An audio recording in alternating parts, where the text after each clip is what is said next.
Hi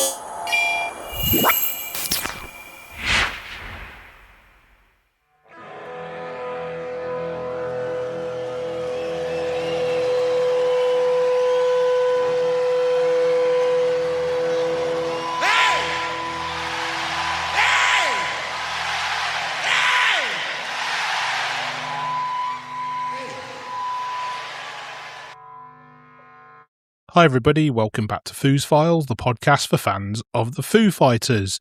It's Wednesday the 10th of June and the Take Cover tour starts tonight officially, gets underway in Oslo, Norway, which is very exciting. Looking forward to seeing what the band have got in store. I know a few Brits that are heading over there, which is great as they are en masse for quite a few of the European dates actually.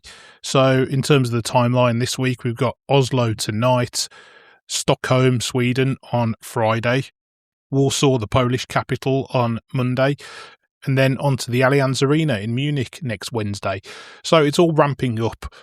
Really exciting, as I say. Can't wait to see what they're going to play, what they're going to pull out of the bag.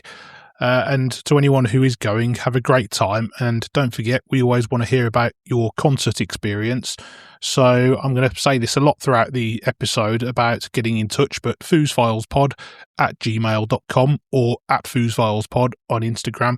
I can guarantee that by the end of this episode, you'll have those prompts thoroughly ingrained in your brain, because we're doing a sort of fan readout mailbag type episode this week. So it all stems around stuff that I've been sent in from you, the listeners. The only other bit of news really to cover off this week is the band are going to be the BBC 606 artist in residence for a week starting on June the 29th. And this really piqued my interest because their takeover starts with a chat with Steve Lamacq, who is one of the great rock and indie music journalists and presenters of the last 30 years, really.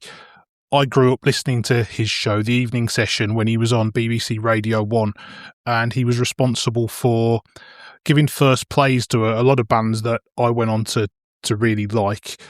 Certainly discovered a lot of bands through his show, and he's a great journalist. He used to work for New Musical Express. I think he told a story in one of the BBC Sounds documentaries about being one of the first British journalists to interview Nirvana when they first came over here.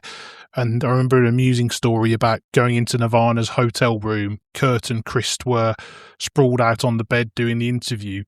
And one Dave Grohl was in the bathroom hand washing his clothes in the bathtub, which is pretty amusing. Anyway, I digress. The Steve Lamacq part of this takeover is recorded at Maida Vale Studios, where the band have done multiple sessions over the years, and so they're going to be looking back at some of those. So yeah, on a personal level, very excited for that one, and lots more Foos content to look forward to.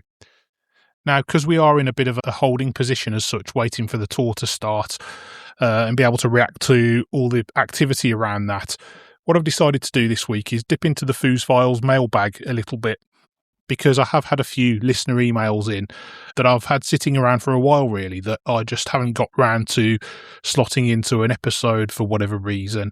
I did ask for some questions on Instagram, but I mean, I'll hold my hand up, I left it a little bit late. But I did get one in from the guys at Factory One Design, who did ask, what prompted you to start the podcast? Now, I did address this way back in episode 1, but we have picked up new listeners and followers since then, so it won't hurt really to reiterate it. I mean, first and foremost, I've been a fan of the band on some level since 1999-ish, really. There's Nothing Left to Lose was the first album that got me into them. And I think my interest just peaked over time. I didn't really do any of the fan communities. I know the Foo Fighters Postboard was a popular forum for people back in the day. I kind of missed out on all of that. Didn't really join 606 in any of those Facebook groups till a bit later on. That all changed when Taylor died, and I decided to delve into the online fan community a little bit, partly because I just wanted to be around people who were feeling the same emotions as me about that one, because it goes without saying it really knocked all of us for six. I am a media professional by trade. I'm a former journalist. I now work in PR and communications. I have done a lot of podcasting as well over the course of time. So I was looking for a hobby project as such. Amazingly, I was really surprised that something like this didn't exist already for the Foo Fighters. There's lots of bands and artists that I follow that do have fan-related podcasts. There's an Oasis podcast, there's a Paul Weller podcast, there's numerous Beatles podcasts. Bands like the Nine Inch Nails even have got fan podcasts. So I was really, really surprised that there was nothing like this around for the Foo Fighters, given their longevity and popularity. So I spotted a bit of a window, really, something that I was knowledgeable and passionate about, and then also discovering all these great fan stories. I mean, there's some great Foo Fighters content out there already, people who've been doing it way longer than me, like Foo Fighters Live, who just document every single movement of the band absolutely brilliantly. You've probably heard Kiri on the show a couple of times. She does an absolutely amazing job. And then there's the two Send in the Congregation books that Rachel Gilliver did, another past guest, and she did another absolutely outstanding and a really comprehensive job of capturing fan stories. But yeah, nothing had been done in audio form. And the thing I love about podcasting is the depth that it enables you to go into. So, in a nutshell, really, that's how Foos Files was born, and it took a lot of planning and effort. It does take up a lot of my time outside of work as well, but it really is a labour of love. So that answers that burning question. Thank you, Factory One Design, over on Instagram. Delving a bit further back into the Foo Fighters mailbag, and speaking of really touching fan stories, got a couple of those that I'm going to read out. So the first one is from Linda Morgan, who is in Ontario, Canada, the Niagara Falls area, a part of the world that is really close to my heart because I've got a lot of family in the Ontario area. I might have mentioned before that I'm also a big Toronto Blue Jays baseball fan. So yeah, that area it was kind of like a second home to me when I was younger. Anyway, I'm digressing again. So Linda's got a story about making it to the Taylor Hawkins tribute show in Los Angeles. And she says this: in June 2022, I was in the middle of using up all my vacation days at work when they announced the tribute shows for Taylor. I didn't think there was a snowball's chance in hell that I'd make it down to one of those. One of my bosses had quit just before I went on holiday, and it wasn't until about 2 months after I returned that his role was filled. That whole time my workload was doubled and I was getting super burned out. I mentioned this to the other manager and asked if I could get a few extra days vacation to use once the new person was fully trained. Around the end of August, I got 3 bonus vacation days. I decided to use them to go to LA and try to get into the show. I had no luck with resale tickets on Ticketmaster, so I showed up in LA a few days before the concert without a ticket. The morning before the concert, I went to this breakfast place near my hotel. I have a drum tattoo with the band's logo on it, and the waitress freaked out when she saw it. I told her that even though I couldn't get a ticket, I flew all the way from Niagara Falls, Canada, in hope that I could get lucky somehow. She told me about the Club 606 Facebook group, and mentioned that she noticed a few people posting on there about having extra tickets. She also mentioned a party with the Foos tribute band that was happening at the Hard Rock Cafe that night. I posted on the group and managed to connect with a nice lady who agreed to sell me her extra ticket. She'd gotten lucky with Ticketmaster, resale, and scored 2 tickets, but her friend who was supposed to join her cancelled. The people beside us were the ones who had put the tickets on resale. They bought them for their teenagers who thought mom and dad listened to, in quotes, dinosaur music. It was the best show I had ever seen. Other parts of the trip were fun too. I got to visit Venice Beach Boardwalk, hang out on the Sunset Strip, check out the Walk of Fame, and eat at the famous Rainbow Bar and Grill. It wasn't my first LA trip, but it was the best. So that's what you call a productive use of your extra day's annual leave. Thank you very much, Linda Morgan, and sorry it's taken me so long to read this one out, but a lovely story anyway. Then I have another one of these. This one's from Jennifer Hester in North Carolina, and this one is really emotive. Jennifer says, first off, thanks for doing this podcast. I've been a huge Foo Fighters fan since day one and have been lucky enough to see them live a fair amount of times over the years. However, I've always joked that my Foo Fighters shows are cursed because something always happens. Twice I had to cancel trips to shows because of family emergencies, damn you 2003 and 2007, but I've always tried to get there no matter what.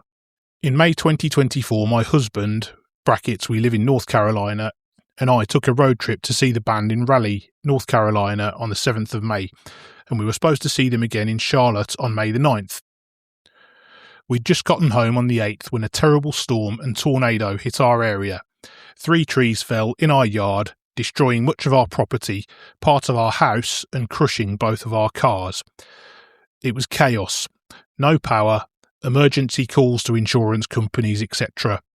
But I was not going to miss another show, even if we had to pay big money for an Uber all the way there. But our neighbours came through and let us borrow one of their cars since insurance hadn't approved a rental yet on the day of the show, and we made it. Not only that, it was my first rail show, right in front of Dave. It was amazing and cathartic after such a harrowing and stressful experience to have one of the best nights of my life. It was wonderful to be able to forget the destruction at home for 3 blissful hours. The Foo Fighters have always been my emotional support band, and that night was no exception. Thanks again for doing the podcast. That's really lovely, Jennifer, opening up about what must have been an absolutely traumatic and horrible experience, but just pushing through to get through to a Foo Fighters show, which is, well, it's the best. She used the word cathartic.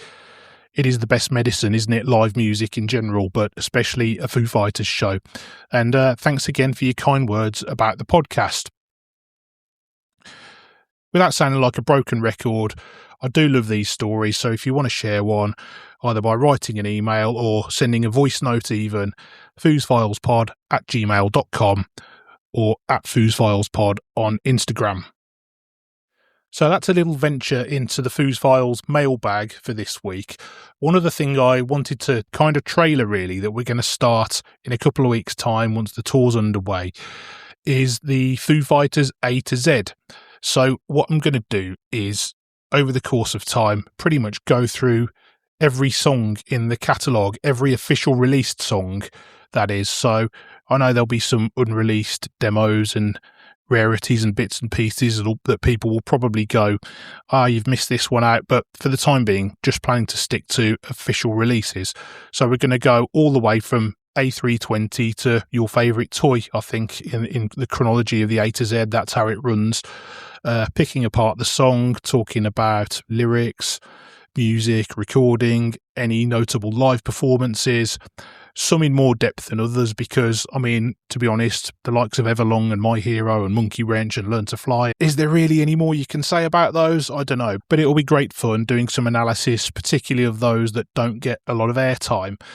And want you, the fans, to be part of it, really. So if there's a particular song that you've got, I don't know, an opinion, a story, some sort of emotional reaction or connection to, or just any general insight that you feel would really add value to the podcast. Again, repeating myself for the third and final time, foosfilespod@gmail.com and Instagram @foosfilespod.